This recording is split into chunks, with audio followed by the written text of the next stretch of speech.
Invictus Gaming. I think we're going to see the Nyx again. Segway. I'm pretty sure they're going to go for 5 Nyx seconds plus... What did they get? Last game they got Disruptor. Yeah. Might see Nyx plus something else this time around, but... You find another counter to the Bat Rider. For example, they could get like Nyx Oracle if they wanted. They could get... The Dire next Disruptor Demon again would be picking. fine. No surprise, the Nyx Assassin.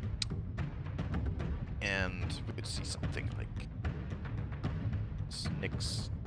I don't think they want to run Dazzle into this. They could also just pick a core that's good against Bat Rider, and it's like a flexible laner. They could grab the Weaver now Only if they 10 wanted. seconds. I don't think it's the best choice, but They could also do their Darkseer. 5 If you want to go seconds. back into that, it was very Hurry. successful in the last game. Caused real problems for DC in their team fight. I think the reason Darkseer was as good as it was the Drow. And DC will not grab that now if they pick Darkseer here. I don't think that's the way to go. It is a bit early to show a DS. I think it can definitely work. I think it's a better choice than picking, for example, the Weaver now. I like the Darkseer option, and I like the support option. Offlane or support here seems like good choices. They're taking their time, which is interesting because this is the same draft as last game. Maybe they do go for that Weaver. They're gonna go for the Weaver. Yeah, well... Maybe they're tossing up the same thing you were just like, maybe it's not great to reveal it now, but at least DC know what they're up against. And they need better lockdown control than they had last time around. The advantage Weaver has is that it can go in multiple lanes. But Only at 10 this point, seconds. it's not a support. I think this support duo sounds really awful, even with like 5 Drow. You don't want to seconds. go Hurry, for this. hurry. So they show a bit of their hand that way, but at the same time, Weaver is one of those picks that I feel like you can counterpick Weaver pretty hard. But if Weaver has the right lineup around it, you can compensate a lot for Weaver's weaknesses. Like, Weaver's problem is if he gets silenced and bursted, or if there's like high spell damage. But if they see DC are going in that direction with their draft, they still have 3 picks to adjust to try to give their Weaver a good game. And if there's one thing that's very good for IG, I think it's just play Burning on comfort heroes a lot. He is exceptional on a lot of different carries. Just make sure you get them for him and give him Earth Shaker. We should kind of be sad we didn't get the anti-mage from Burning. Yeah, I was thinking, I don't think they would have picked that now. No, it would have been picked now, but it's like, if you're talking about comfort heroes for Burning. For sure. Morphling is also one of his we grades. double up on the same hero. 10 seconds Yeah, to pick. Morphling. The hero who seems to be the absolute spectacle now for newbie against OG. Yeah, that was pretty crazy. Alright, so Invictus Gaming ban out the Meepo. It's something to always keep in the back of your mind, because DC are one of those teams that could play that Meepo. They didn't ban it last game. I wonder what prompts it this time around. It didn't really fit though, like 10 when you... seconds to They had the Drow. When you already have the draw in the first phase, Yeah, then it they makes have no sense to ban the Meepo Yeah. in the second. 5 seconds But remaining. it's probably just Invictus Gaming going, you know what, we're going to play against comfort heroes. Also, again, like, we want you to not have your comfort heroes, but more importantly, we don't have like heroes which we don't know how to play against, have very little experience playing against. Yeah. So It's just remove that the Meepo. other teams in the past have been first phase banning the Meepo against DC because they believe DC could pick it. For example, in this Shaker position, that could have been a Meepo. Yeah. I think they could have done that if they wanted to. I think Meepo is good against Weaver and good against Nyx, so that was a possible choice. I need him to pick Meepo. I have Meepo as like the highest GP experience per minute. Yeah, me Hero. too. That was a bad choice, I think. We're not going to see it 5 games. Only Maybe. 10 seconds. Who knows? Maybe. We also thought we'd see more Arc Warden, but we only got 5 1 or 2 of seconds. them Hurry, yesterday. hurry. Maximum. Yeah. It was, very depressing. Depressing. Yeah. It's maybe a bit extreme. Well, I like the Arc Ward. Makes it that fun. It's like watching a horror film. Supports walking across the map. You never know what tree someone's going to jump out of and just murder them. Lovely. Yeah, the horror of It's Dota. not my kind of movie. You're not a horror film person? Absolutely not. I struggle with them. Why do you deliberately watch something that scares you? What part of your brain is dysfunctional when that's something you Every enjoy? part of your brain. Every part. But what's worse is when you then go to bed after watching it, and then your dreams, like, I don't know about you, but my dreams are in full HD and color. Oh. So it's, like reality. yeah, Oh, nice. Yeah. Mine too, actually. it's actually scary as hell after I watch a horror film. I think I'm actually going to shite myself. Radiance. Alright, back to the game. Throw a Ranger That's an band out. image I didn't need, I think. Okay, so Alk is gone, and now Drow is gone. So we've got a couple bands from either team that were played last game, so this is the adaptation we've seen. Let's see if So, what would IG run mid on OP instead of the seconds to Alchemist? pick. There's a couple of picks for OP that could be interesting here. I think Ember Spirit has a 5 place in this seconds game, remain. perhaps. Dire team pick. That is one choice. Oh, Legion Commander ban here. He's trying to safeguard their Batrider a bit more. OP could have maybe played a Legion. Could see that. Or it could have been played by XXS. They are leaving through the Darkseer again. This time they don't have the drop, so try to counter Only the 10 seconds.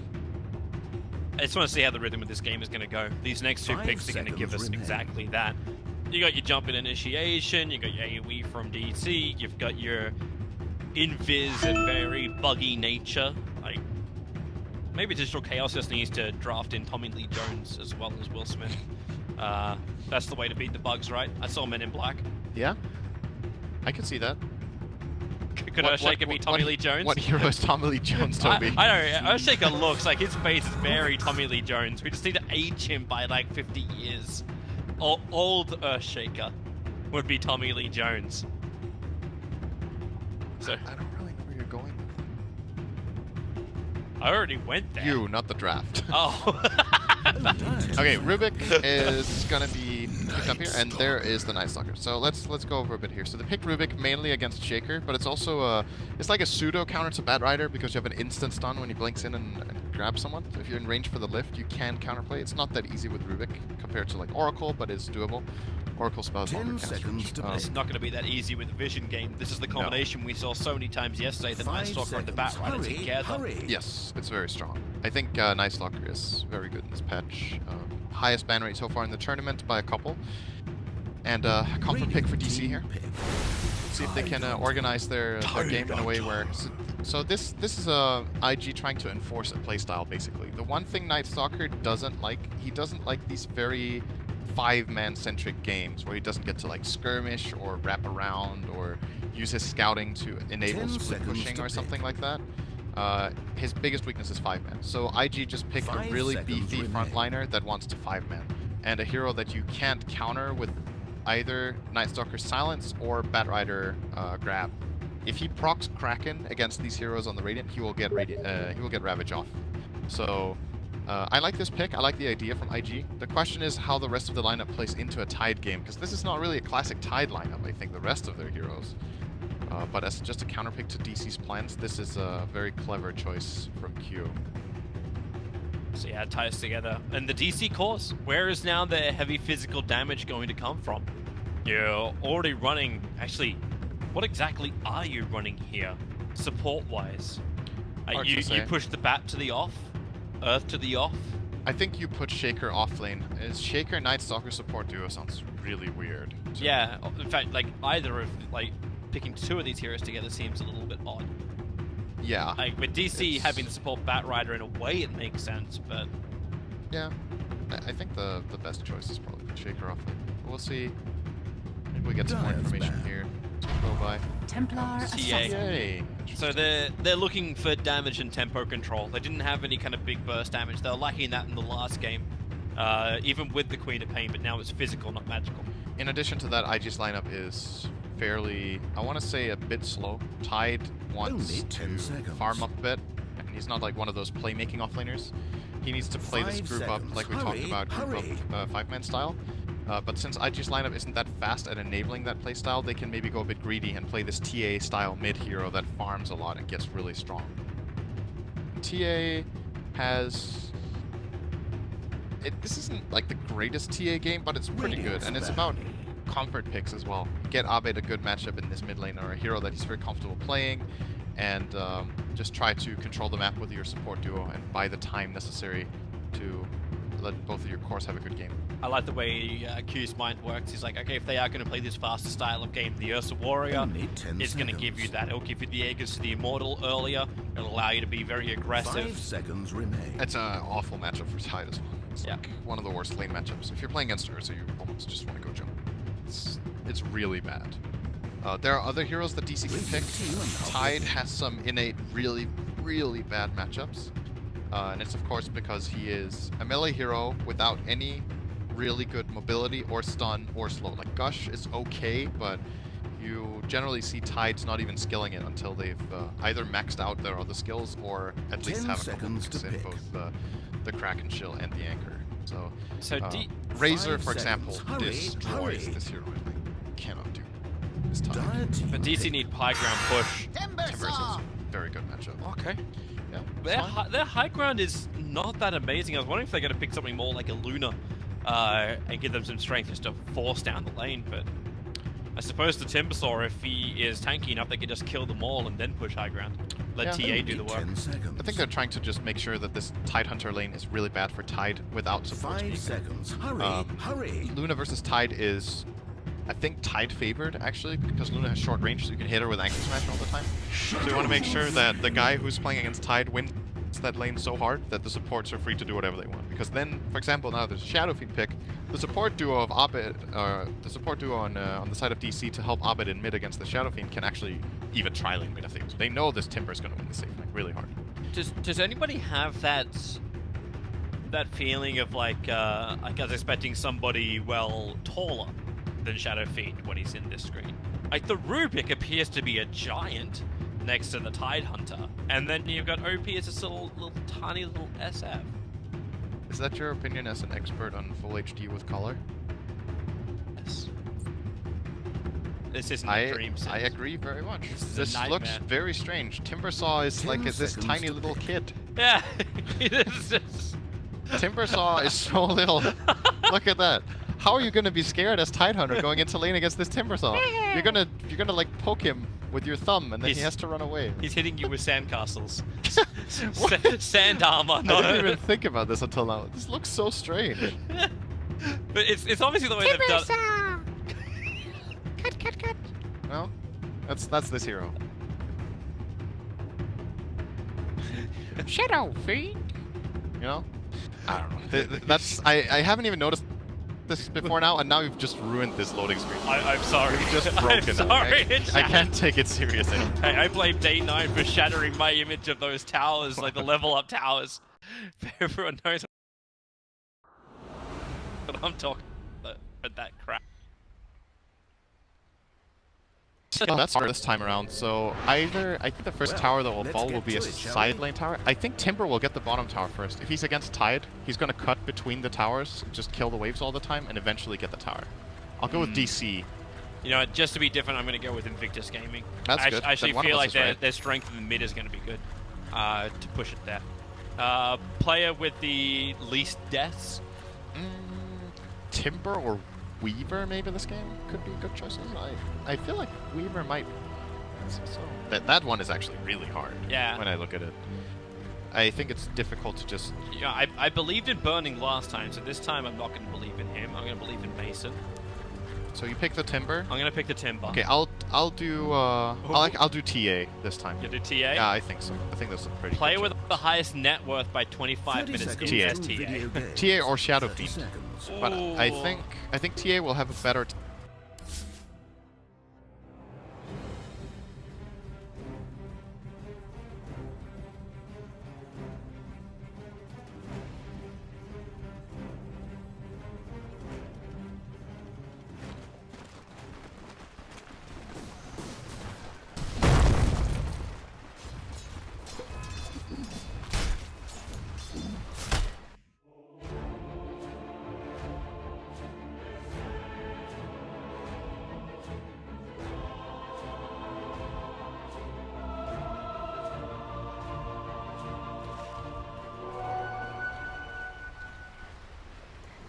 What they ended up getting from that was actually double runes. So Burning's actually managed to get 2 runes already onto this Weaver, which will give him a full magic wand for the top lane. Fareb's the man on the defense. He's already done 1 fissure block. I think he's actually blocking so hard that Creep Wave's almost in range of the tower, but not quite. Well, this again, mid lane is the lane to watch here in the start. They're doing this like 2-on-2 more or less, Phobica and. Surprised he actually went for Impale and not just like straight up Mana Burn against the TA. Because Mana Burn's been everything Nix's Assassin's been picking against the TA. Oh, it's been against TA? Sorry, not against TA, against all mids. Yeah, TA against TA, I can see both being good. The nice thing about Impale in this lane is because it allows Shadow Fiend to connect Shadow Razors when he hits level 2 and 3. It's not expected. Okay, well, if they're just flat out dual laning and just sharing experience, Bobaca's actually going to win 2 in a moment. Going to be double waving here. They're underneath the tower. Bobaca actually took a little bit of damage because he stopped Bulba from doing the ancient stack. But then he also tanked the granite golems, which brought him down to 50% HP. So he's slowly working his way up. He's got 1 tango charge left. And Abed's just trying to sideblade him down. Bobaca's doing a good job of not taking the aggro of the tower. Yeah, this is, I think I mentioned this on a cast yesterday. This is called double waving. It's a fairly new concept that teams have started using in this patch now that there's more creeps in the mid wave. You want to push your opponent into the tower like this. That was a very big win for IG because Abed lost multiple CS under the tower, and he had to use a salve because there were so many creeps, which allowed OP to play very aggressive onto Abed. This mid lane is going a lot better for the Shadow Fiend than I thought it would. It's going even better for the fact that Bobaca's been such a nuisance. He is stalking the Night Stalker, making sure there is no stacks, and catching out Abed with the mana burn. Do they have something else? No. It was the short range raise that was left for OP that didn't connect on the Templar Assassin, because it was never fired. I think we shouldn't have picked Abed, Toby. This is already looking rough. Yeah. 2 minutes in, no way! No way he's gonna have the highest net worth minute 25 like this. I'm sorry, let's just call GG a draft. it's over. Nah, but this mid lane is going, I don't think on paper that it should be going this well for this lane. Shadow Fiend Nyx is definitely good, but TA Night Stalker, I think the Bulba's focus on these Ancients might have been a little bit too early compared to just standing in that mid lane and trying to trade hits with the Nyx, for example, to just create space for Abed. Instead, what ends up happening now is that Shadow Fiend is quadding him up minute 3, and he's going to keep farming. And the TA can't really come back in the lane very well. It actually looked like Bobaca should have blocked that camp. Like, correct me if I'm wrong, but this box, it comes down far enough, like, just in this area there. You can stand there. Yeah, he just tried and it didn't work. I think there's a bit of debris there. You can't... So you can't be on the exact block point. I don't think so. Pretty sure you can't block that from outside. Because else we would probably see players trying to put wards down there as well. But I don't think you can put a ward there. Yeah, but Bulba was able to get the first stack, so it took him a while. But we also saw yesterday, like with OG, with that one little banisher that decided to not move. Like, you can miss the first couple of blocks, but it's okay later on. Yeah. It's Templar Assassin. She's always going to play the good catch-up game. And how Shadow Fiend stack's actually looking. Bobaca's moving up to do that for his team now. But he's been blocking more than stacking. And Bulba's even going to steal the rune from XSS. Now it's nighttime. And this is when Night Stalker... Bulba's first 4 minutes have not been that good, in my opinion. This mid lane was very unsuccessful for them. He only got 1 stack off on the Ancients, and now he's level 2, minute 4. They're running in towards He has mid a lane. DD, though. Yeah, but look at the TP support coming in. Q's already walking in. Bobaca TP's in to make sure he's there right at the start of the fight. And that means there is no fight. Unless they get to pick up an Abed, which they're going to. Q's there. They get to pick up the throw down. Feybolt's available, and Q will use it to secure the kill onto Abed. That seemed to be just staying a little bit too long in an area where he had no vision. This is actually a crazy beat, honestly. TA is 7-2 against the 37-27 of OP. So I think this lane in isolation nowadays favors TA until level 3/5 for Shadow Fiend, but because of how much the Nyx accomplished in the first 2 or 3 waves, the Shadow Fiend is just like snowballing out of control here. And when I picked the TA for these categories, I thought that whatever pressure was going to be put mid by IG, they could offset with this Night Stalker, but it just really hasn't worked. And I can't tell you if it's because Bulba misplayed the lane or if this is just how it goes down, but I feel like no matter what, it should never be this bad. Like this is an extremely impressive play from IG in that mid lane. And DC will have to find some way of catching up already. Like this, you can't play TA like this. See, I don't know if it's just down to Bulba. It's the fact you're running this support Bat Rider. He rotates in, like when you see Rubik rotate in, working with the next assassin. They've got control into stun, buying time for OP to pump out all of his damage. You rotate a Bat Rider and you've got stickiness, and then you've got a little bit of muteness. And that's it. actually a pretty good point. What if they just started the Batrider mid instead, and Night Stalker bottom to pull?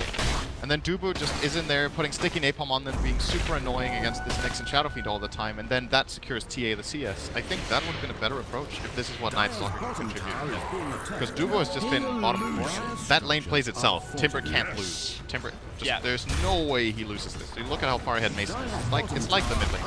And he's actually doing it now. So what you're talking about, the creep skipping, pushing into the tier 1 tower, but SF's rotating over. The Observer Ward is scouting this, however. And thanks to sticky napalm from Dubu, it reveals the fact. So congratulations, Syndrome, you are right once more. Digital Chaos take the first tower. I think this might be the only one I get right. We could get this stand up on top lane. Forev in trouble, gets the fissure off. Spy Carapace holds him there. And Burning will find the kill onto Forev. That's a lane we haven't talked about too much either, but this is a very nice matchup for Weaver. This is a very Weaver-favored lane. Weaver versus Shaker, you're very mobile. You have this constant harass onto the Shaker, and then if you even have support backup, this is a very easy lane to play for Burning. Forev is doing pretty good though. I think he's level 5.5, 7 minutes in, has 16 CS. That's pretty much all you can ask for in this lane of Shaker, I think. So it's done decently. The fact that we probably both would lost because we're looking at the SF, we're looking at the TA. The highest net worth at the moment is actually Mason. Yep. He's 200, 300 in front of the Shadowfiend. Got that tower bounty as well. Yep. He's very rich down here. The problem is this matchup is not that great for Timber anyway. Shadowfiend is one of the heroes that can hit so hard and has mixed damage types, so it's not that easy for Timbersaw to itemize. You know, there's these mid heroes like Puck where it's just like, okay guys, I got Hood, what's he gonna do? But SF both hits and nukes hard early Paul on. was gonna run back. OP as well as Q smoked underneath the Radiant Observer Ward. So Digital Chaos are fully aware of what's going on, and they're making the most out of it. They're getting Arbed back into the farm kind of play. That Observer Ward's finally going to time out on their ancient area, so they may think about stacking that once more. Double damage. He just lost the game. Yeah. It's hard though. I think he's has to be a bit cautious going to that rune anyway. When you know there was this smoke play and they were trying to set it up, gotta be a little bit worried about getting kicked off. Still really good stacks though. It's 8 minutes in, there's only been one stack made for this TA. That's very surprising to me after how hard of a game he has early on. They really need to secure Abed this comeback by making some stacks for him, but it doesn't seem like he's prioritized very much by the DC lineup. Yeah, Tide, you knew that was not the play. Looks like you just wanted to get some extra levels. Gets hit by one Whirling Death of Mason and drops to 50% of HP. Yeah. I wasn't kidding when I said this lane is garbage. What are you supposed to do this Tide? Oh, look at that stack that Q's got. And if Templar Assassin knew what was going on here. And they actually both get the stacks off. This maybe is actually the best thing that DC could do. Come up with Mason and try and contest the stacks of the SF. Don't let him take the Ancients. Because it's the only way I think they're going to get the Templar Assassin enough money to get back into this game. And they did see it. The Batrider went up. He didn't see the full stack, he just saw a little bit of it. But then again, like, do you think they even have enough power for this? Dubu. That was not the play, I think. He's sticky napalmed onto Q. Now Bobigan's going to come in. Spy Carapace holds him there. They get all the chain stuns they want, and Q will take his second kill out of the 3 of Invictus Gaming. At the rate this game is going, IG seems to be in a very comfortable spot. This time they don't have the super farming Alchemist, but they have the Shadowfiend, and they have way better stacks. They have way better early laning. And their lineup scales very nicely. As I mentioned, the Shadowfiend matchup against Timber I think is pretty good overall. Shadowfiend is also one of the heroes that likes going Silver Edge, so you can get that natural counter to the Timber song. And the Tidehunter overall is just doing quite a bit better than Shaker as well. And it's not that surprising because he had this more or less one-on-one matchup bottom, but I don't think that this is what DC were aiming for. I don't think they were like, okay, going in, it's okay if Tide gets stuffed because our Shaker can fall behind the Tide a bit, that's okay. If that was the thought process, then it's because both Templar and Timber are doing well. Yeah. In this case, it's only really one of them that's having a good time. Yeah, TA was doing well. Like the first rotation we saw really out from the mid was OP moving out with the Rubik. It could have been the other way around. Now the Tidehunter is tanking the Ancient, so OP can do actually nothing. They're giving all the money to the Tidehunter. Yeah. Maybe for an early mech, for an early strong lineup from IG, or do you actually look for the team fight? Do you look for something else? Do you look for a Blink Dagger? This is a really good Greaves game. I think that's the item of choice, yeah. He can break the Night Stalker Silence to make sure he gets the Ravage off. He can give his team armor against this TA. It's a very good choice in this game, I think. DC's giving a lot of space to Bulba. So we talked about like the Bat Rider taking up the mid. Now it's the Night Stalker during the daytime. He's doing it, Nabe's just gone full jungle. He's got his Blightstone, he's not going to complete up the Desolator, he's going to go into Blink Dagger first. Does not feel confident enough just to run at them and fight. Yeah, I'm not so sure in these situations. TA is not a hero I play, really. What the thought process should be in these situations. Like, if you have a bad early game, do you think, okay, in order to come back, I need to fight? They will force me to fight, so I'll get a blink, so I at least have a chance of fighting. Or my hero is just weak, I need to catch up. I have to go Deso first to try to catch up that way and do some more damage to buildings when I get the chance. I think there's no like standard thing to do. I feel like it varies a lot what players do, and it's more like player preference. But this game, the Blink Dagger, I don't know. I feel like he's just gonna keep falling behind the Shadow Fiend like this. He's never gonna truly catch up if he doesn't have an item that allows him to farm very fast. Blink, the move speed helps a little bit. I would guess. Maybe it's more of it's a gang squad instead. Like, you work with the Night Stalker, you work with the Bat Rider. Yeah, he has synergy with his teammates, but the problem is just that he actually, with only a Blink Blightstone, you don't kill a hero like Tide or Nyx or this fat Shadow Fiend. You kill Rubik and that's it. Yeah, I don't think you find these kills anyway. That's the thing. Not the way IG's been playing and the way these lanes worked out. But we'll see how it goes down. Oh, Nightwish. When was the last time you saw a Midas on a Tidehunter? Oh, he's going Midas. He's going Midas. OP found a kill. He attacked the Bat Rider and then he died. And that's all she wrote. There were 2 Shadow Races.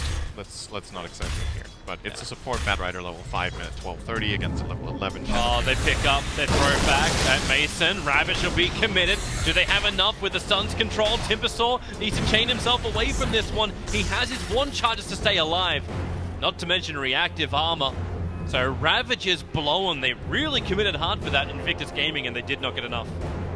Close to a kill there, but yeah, like you said, good 1 charges, and maybe IG mistimed that a little bit. It was pretty close to perfect. Maybe that could have worked out, but still, Ravage being on cooldown is a fairly big deal. Radiant's It lets is under siege. DC know that for the next 2 minutes, these team fights are not going to happen. They're going to fight for burning here. Good fissure, but there's no silence. Oh, they got the dust. That may just be enough. The silence comes, but it may be too late. As remember, time left still available now. Silence wears off and burning is away. Yeah, that was not the way to make that play. Oh, Bobacop, he actually gets Marev caught out. Perfect Vendetta hit into the follow-up stuns. Then they move towards Bulba. This just seems to be too easy for Invictus Gaming. DC or Pinata tied to the IG post. Yeah, the reason this goes as wrong as it does is that there seems to be like a misunderstanding in how they're going for this gank. The Shaker Fissure is done to set up for Night Stalker to fly in and use Silence, but instead he's running to the left, so they kind of waste the Fissure. They have to dust during Shikuchi, so Weaver creates space, and then he's far enough away to just get out. So sometimes these communication errors are really costly, and it basically turned what looked to be a guaranteed kill into 2 deaths simply because they didn't coordinate their spells correctly. You know, those mistakes will cost you fights, and sometimes they will cost you games. DC need to find some sort of momentum, because right now, after that game 1 and the way these first 14 minutes have gone, they're getting beaten really hard in this game. Bulba has something at least up his sleeve. The fact he's got the Invis rune. OP's coming down to the cover of Shadow Blade, but again, they get the pick up over on Mason, throwing him back as OP gets a little bit distracted by Bulba. The Chakram from Mason, able to do some work. Tide is going Greaves now, but mostly, at least the mech. It's Midas. I kind of like this Midas purchase in this game just because it shows how IG understand what position they are in the game. They have this feeling, okay, we won mid super hard, their Shaker is not doing too well, their supports are weak, we can greed as much as we want, and they can't punish us. That's basically damage. So, OP, gonna get eyed up by Dubu, but he can't really go for him. Yeah. I think he's being more of that cautious. I will be the scout for Mason. If I die, it's fine. If Mason dies, it's a disaster. Yep. And another good deep observer ward. I say that just as Q somehow just senses that it's there and gets rid of it. But they needed that.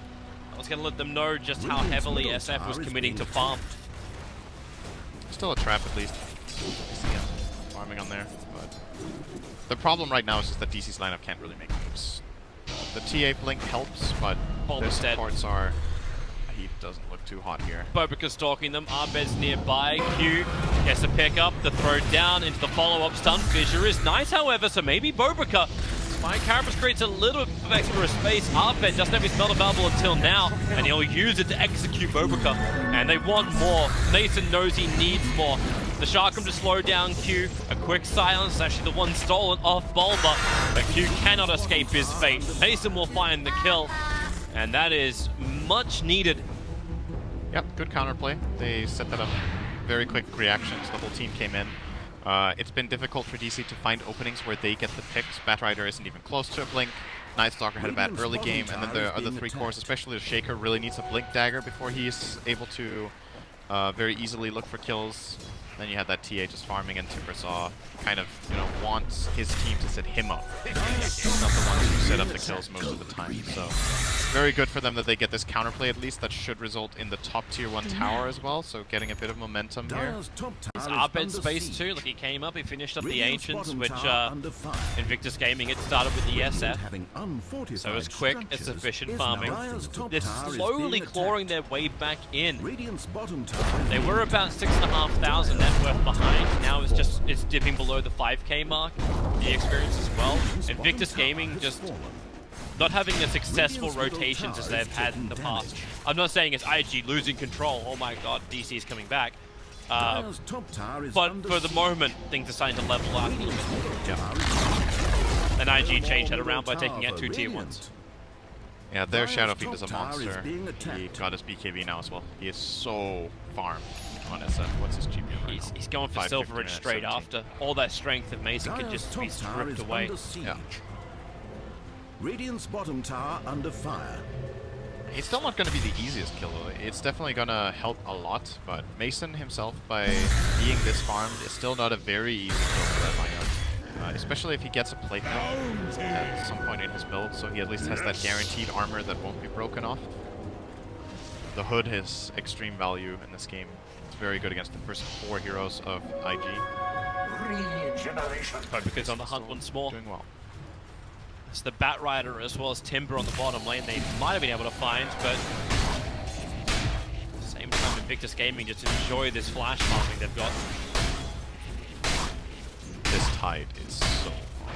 And that was after a bad laning stage. Keep that in mind. He had a very hard matchup. But XXS has found so much farm.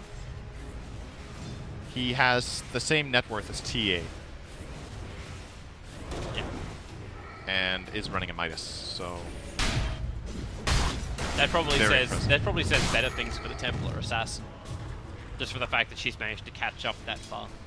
I guess so, but they were both destroyed in lane, right? And then generally it will be the TA that farms faster, but Tide has been able to keep the pace. And he's gonna get a Force Staff next, it looks like, instead of the full Greaves. I think a lot of the time I like the build on Tide where you go mech and then you get a mobility item, either Force or Blink. In this game, I think you can make a case for getting the Greaves before that mobility item though, but both options are good. It's mainly about whether he manages to play around the Night Stalker silence or not. This smoke gang from DC doesn't really pay off. Invictus Gaming grouped up as 5. In fact, now they're going to do exactly that and smoke as well underneath their own tier 1 tower. Line is drawn to come directly up here, and Arbed is the primary target, presenting himself. Vendetta Bobica able to get in closer. So is the Shadow Bladed SF, and they're able to hit the stun as Templar. Bottom tower under fire. Upside, Dubu, able to push out the bottom lane. You got Mason now going towards the top, and they really are just playing this fire and maneuver style matchup. Anything that allows them to escape Invictus Gaming's gank. You lose Templar Assassin, sure, but at this point of the game, it looks like you're just going to get any recovery. Dubu wants to keep the pressure on the bottom lane, does that by creep skipping, gets closer towards his Blink Dagger. Mason's building into his Solar Crest. Yeah, that's good. Needs that armor I talked about. Oh yeah, some clad armor. Could be in a plate mail, could be this crest. Both items are very good. Any kind of evasion that can make SF maybe change his item build, but then again, you've still got that Silver Edge coming.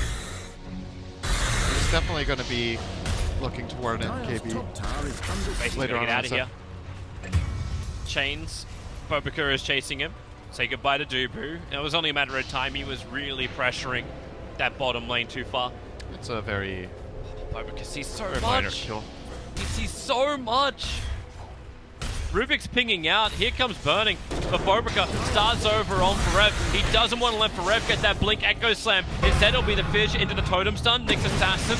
Oh, he is going to get further away. No, the Echo Slam's down for Forev. Bobble wants to fly away to Mason. How much of this can you tank? By the looks of it, quite a lot before he's going to deny himself with the Bloodstone.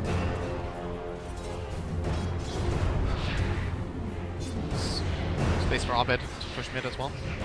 But these Timbers on Bloodstones are pretty important. He still has 10 to go, so it's not the end of the world, but they would have liked to get at least 2 kills there, probably from those Bloodstones, instead of just 1. They got a BKB charge out of SF. That's something. IG, I think, overall, are pretty happy with this. The flow of the game continues to favor them. They're just continuing to rack up items. There's the, what's that coming on the courier? XXS didn't get the force, he went for Blink instead. Urn coming out. There's a build up for what looks to be the Fusel for Burning on the way, and now finally TA has Deso. So keep our eyes on Roshan. I think that's got to be something that both teams are interested in doing. Both have minus armor, and it could be Deuce's way back in the game, getting an Aegis and then somehow finding a good fight where they bait that. It seems like a really good time for Invictus Gaming just to go in. They know Echo Slam's on cooldown. They've still got their Ravage available. Yeah. Maybe no one attacked Dire's towers for a few Abed's going to add the pressure towards mid T1 tower first. Find a target. Like I said, he can kill off one target easily, and that'll be the Rubik. Helps when Bulber and Mason catch him out, and they're going in.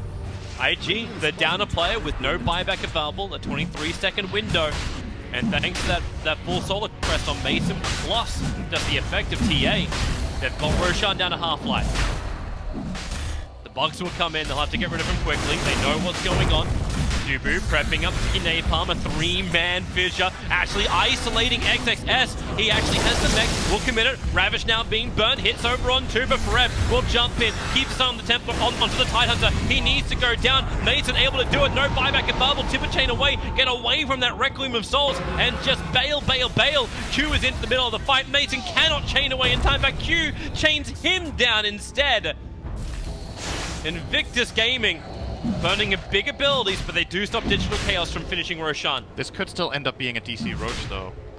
All their heroes are respawning, they're shrining up. They're going to re-engage into this pit, I think, when all of them are coming in. They know there's no Ravage, no Tide for 20. They now have their Echo Slam up as well. No BKB Requiem. Yeah, this is a really good outcome for DC overall, I think. I mean, they would have probably liked it to go a bit better than that, but they didn't have to buy back any single hero. They're getting the Roche, and they got it in the fight. And this is big stuff for them, getting this Aegis in the hands of TA. Now TA can play aggressively.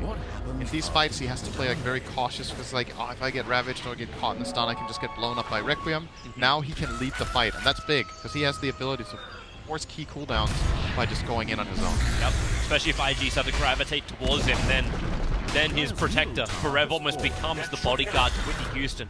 Like, all he has to do is just stick behind the Templar Assassin, jump in for Echo Slam, and they can get an instant kill on whoever tries to go with TA.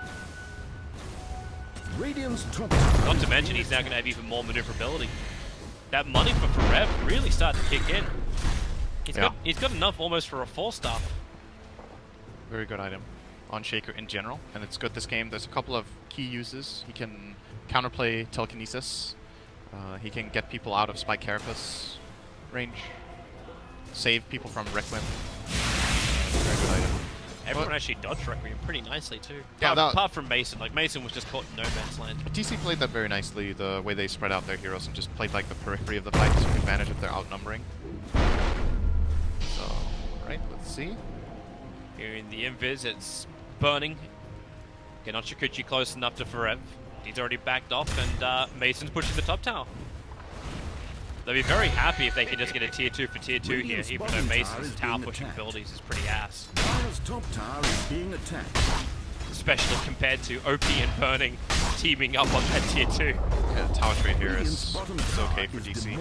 When you have the Aegis, you would like to, you know, gain on the map, but realistically, they're still behind in the game. So being able to trade, as you said, when they're pushing power isn't that good with TA farming.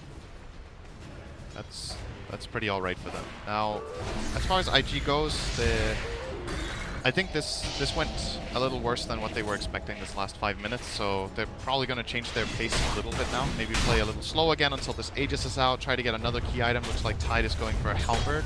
SF working on Manta style. Very good item against TA. It's a classic thing to see from ranged carries to do against TA. He's getting the Manta style more or less only to break refraction.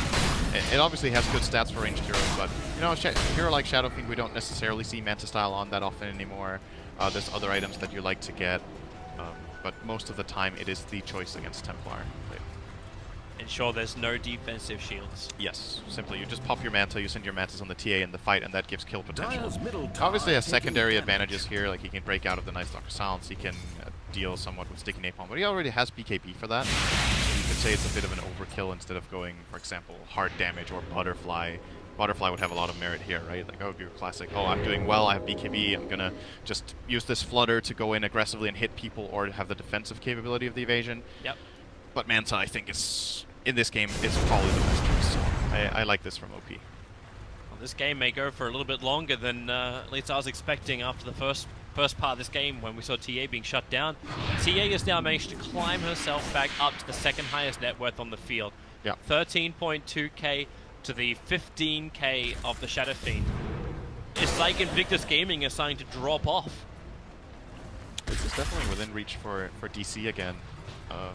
Their supports are still poor as crap, but it doesn't really matter once Bulba just triggers Darkness, then they kind of already got the advantage they're looking for. And you see what Bulba's doing. Like we were talking about this yesterday, where a lot of Night Stalkers would move away from picking up the Aghanim Scepter, just because it's a little bit too Dire's much. bottom tower But is being attacked. I think Bulba's understood that his influence in these fights is just going to be vision. Exactly. The thing that Night Stalker does nowadays is generally goes pipe or crest first to have more teamfight presence. But if you're this poor, your contribution is probably better found by simply playing as a scout. You know, at this point, he could start buying a crest. We get a medallion now. It's just, you know, medallion minute 28, really. And they already have a crest on Timber. And IG, they don't want to fight this. Like, they don't want to have to burn a Ravage for a Templar Assassin who has an Aegis the Immortal. She just took 1/3 of your tower HP. And you know Forev's just sitting out the back, waiting for the perfect time to attack. There's not that much longer left on the Aegis the Immortal. In fact, it's only like 20 seconds now. So it may just be enough where DC, like, you're okay, back out. We did what we came to do. We forced IG to defend their high ground. And now IG smoke. This could... If DC stick together and break this smoke, this is their way back to evening out the game entirely. They managed to see this opening. Oh, it just expired? Okay, Yeah, it that's just the time. expired. Yeah, okay. That's the reason why they backed out. And IG, who are they going to find? Mason. It's a short-range chain. Bobika would have to go for a blind stun. Didn't have vision on the other side of the tree line to use. That's not the kill they want to go for. Really, the one they're not going to get. Yeah. They want Abed, if they can. His 10-second BKB is really, really important. They find Bulba. Yeah.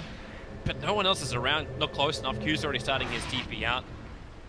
They got a bit of aggressive wards out. They got this very good ward on the high ground, and they got a ward down into... Well, the ward in the Radiant jungle is actually pretty old.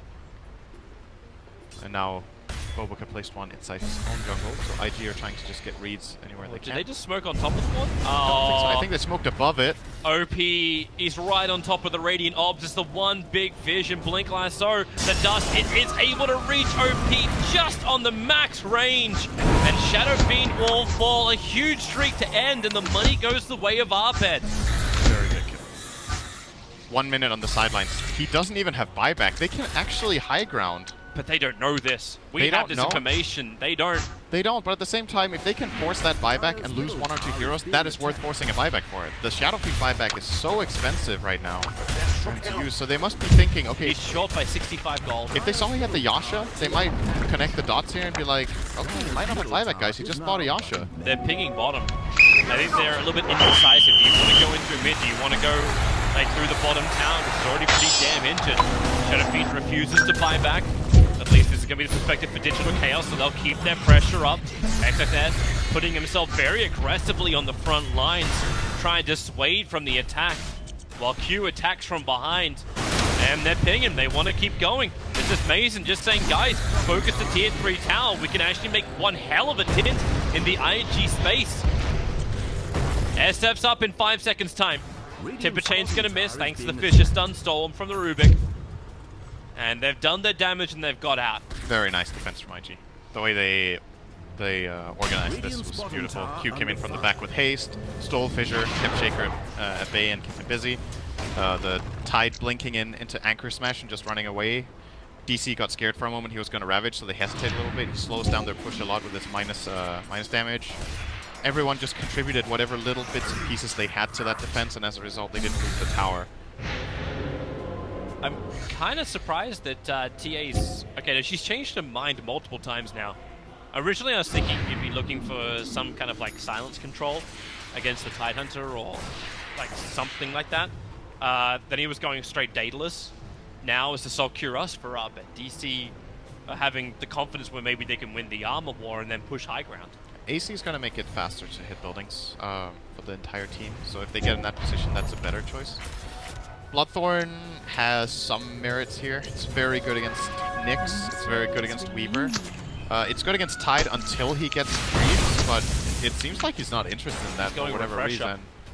I would like to see him finish the Greaves. I think they're very good this game still, but it's the hit factor that people often forget about with Greaves is how good the aura is when people drop low. When you're playing against heroes like TA that can make a world of difference for like your Shadow Fiend surviving an extra hit or two, maybe your Nyx manages to get Carapace off because of it, something like that. Digital Chaos are coming to knock on the bottom door. And Invictus Gaming, they're already having to react to it. The Radiant scan doesn't peak. Tidehunter is just... Okay, now it does. It pings for a moment. But they're observable and scattered out. XXS moving to the bottom lane. And Arbed's already out. He wants to finish his farm. I still didn't think it would be in this game. And the fact that Invictus Gaming is still holding like a 6.5 grand advantage in net worth, close to the same on experience, and it's Invictus Gaming who are on the defense. They're the ones having to always worry about, like, what are we going to lose to DC? Yeah. Until the next Roshan fight. They're playing the map well, but it's still, if you look at this kind of tendency in a graph, that is the graph of a team that lost an advantage. You know, it's like, you could argue, yes, they're still holding a 6k lead, but when you have a 6k lead that early and it never grows anymore, then the enemy team has successfully come back in the game, right? Like, the flow of the game has completely changed. That graph could have maybe continued toward 10k, and then who knows, maybe this game could have already been over. But DC made some very good moves, and IG maybe a mistake here or there that allowed it in. And now, Arbed is top now. He starts with the Yule Scepter, follows up with the stun. They really want to bring down Mason. He had some already reactive armor charges up, so a 4-star down. Farev trying to get him out of range. They'll commit the Ravage as well. Lasso dragging out OP while he's in the BKB. Now lets a Requiem of Souls fly. Bulba clipped on the edge of it, and Wings will go. OP, double kill for him. And Invictus Gaming finally having more of a one-sided fight they've been looking for a very long time. Yeah, that was they weren't really in a position to help Mason. He was stranded out too far on his own there, and then afterwards, when they try to help him, it gets even worse. Like that's one of those classic moments with the help a friend syndrome, right? Where you're like, oh, let's go help him, and then one guy tries to help. Oh, now I need help. Go help me, and then they end up losing 3 heroes in a Roche instead of a Timber. And this Roche would have probably not been lost if they only lost the Timber. They could have delayed it with the Bat Rider being annoying, with TA traps, just like Fissures and stuff. But now it's gonna go the way of IG, and now they are the ones holding a really big lead. Yep. Aegis Steamwall into the hands of the Shadow Fiend. Burning has the cheese in his backpack for the moment. And this has to be back to the old strategy. See, it has to be evasion now. Just move away from where Invictus Gaming are forcing the issue. They still have to wait for the Ravage to come back up again. That's another 74 seconds before it's available. Without that, they won't feel as confident in the team fight. Basically would have survived if that Ravage wasn't there. Now you get the Assault Cuirass done for Abed. Maybe that's the other menu we should be looking towards. Who's actually expending their buyback money? Tide has refresher in a moment. So farmed. Oh my god. I wonder if you just, like, say, you just sell Iron Talon, pick up refresher. Or just buy a straight refresher, that'll work. 4-man smoke, they come for the gank. They don't have the refresher on him yet, it's still sitting back in his stash. Yep. But it's like they're looking for the wraparound. DC are the ones who are also being aggressive, going into the dire jungle. They'll see the camps of farms, so they may believe that someone's around here. Oh, this would be a good courier snipe. If Bulma could get that. Does the dire scan actually hit? No, it doesn't. I thought for a moment that Forever would move fast enough that he'd go into it, finds an Invis rune, now moves up, the smoke's gonna break, they realize that somebody is there, and the vision advantage is there for Invictus Gaming. The Invis rune is gonna work wonders for a 4-man vision, and the Echo Slam follow-up! A huge hit! Abed's already got 2 of them down. OP, Requiem of Souls, able to negate a little bit of the damage, but not enough of it. Abed, it's the dream fight for him, moves over towards Mobica, the Spike Carapace saving his life at the end. Earthshaker, he's trying to finish the job. The stun's not making it easy, but the totem hit will do the work. They'll move their attention towards OP, and a huge fight. Invis rune clutch moment, and DC slamming Invictus Gaming down. It seems like DC just needs a disadvantage in the game, and then they get a good move going. Can't really explain that. That was such an amazing setup. The Invis rune from Forev just paying off wonderfully there, moving and breaking the smoke, getting information, and then a very quick, good reaction on that Fissure move. And then they get the buyback on the Shadow Fiend, the expensive one you were talking about, and they're isolating the Tide Hunter, looking for the kill. Thanks to a quick push out. Success will survive, but the mid-tier 3 falls. Weaver's up in a second. They'll get the Rubik pick up on the Templar Assassin. Refresher just to get the Ravage off Abed's low, pushing him up in range of the tier 4 towers. He can't escape. The Gem of True Sight is also lost because of this push, and Mason is 1-on-4. Timber is tanky, but not that tanky. Maybe it's enough when he dodges the Impale. He's got chained back off cooldown Shivas as well, but Rubik, that's the second time this game he's stolen Timber Chain and killed Timber Soul with it. But the Gem of True Sight sitting smack plumb between the racks will now be recovered by IG. That's just the power of lack of information. There's no way DC play like this if they know Tide has a refresher, but they didn't have the information. They went for this high ground push. They were feeling really good, no Ravage, and then out of nowhere comes a refresher, pop, instant Ravage, and they kill the TA, and that fight is over. IG now. TA has to buy back. I'm not sure he does. I think he really doesn't want to, at least. Oh, that's definitely true. I don't think anyone wants to buy back at this position, but like OP bought back, they just defended their mid-ranks, plus got kills to boot. I think it's more valuable to have the buyback than slaying the barracks at this point. It's 38 minutes in, you know that the Shadow Fiend doesn't have one, so if you're one buyback up and a key hero, kill the SF. You just let it go. You have that play, yeah. Oh, they also wouldn't have had the Timber anyway, even if TA buys back. Looking for that exit pick. If they can get anything, they've got the vision. Mason, Chakram forward, doesn't actually connect on Bobrick, who just triggered his Spike Carapace for this one, and they find OP. The lasso is there! Echo Slam! Barem's doing it again! But the damage output is still not enough. Mason is trapped. He'll go down. Now Templar Assassin brings in the deeps. Barem's looking for another crack, but he doesn't have the mana. Abed's gonna fall. Bulma would join him in the grave. Digital Chaos, they thought they had what it took, but the tanks were dry. Bone dry. If they had the TA for that jump, that would have been probably game. I think DC would have won the game there just by killing the Shadow Fiend a second time. He would be out for 2 minutes. IG would have a horrible time, but this excellent connection from DC just isn't enough when their main damage dealer isn't available. Abed was still TPing in on the shrine, had to connect from the right, so this entire stun duration and all this lockdown is, at the end of the day, it's wasted. It's not enough. They get heroes low, but doesn't matter when they don't die. Yep. And now picked up by Q, straight blink into him, the Fissure again. Forever's done so much work. in this game to keep his team in, but thanks to the stolen fissure, Duba was just locked in position, allowing Tiebreaker to finish the job. 2 lanes of racks gone, and GG is called. Invictus Gaming will take the series 2-0 against Digital Chaos. This game got a lot more interesting than I thought it would, though. I think DC in both games are showing some really, really good plays here and there. It's just like they seem to be lacking this consistency.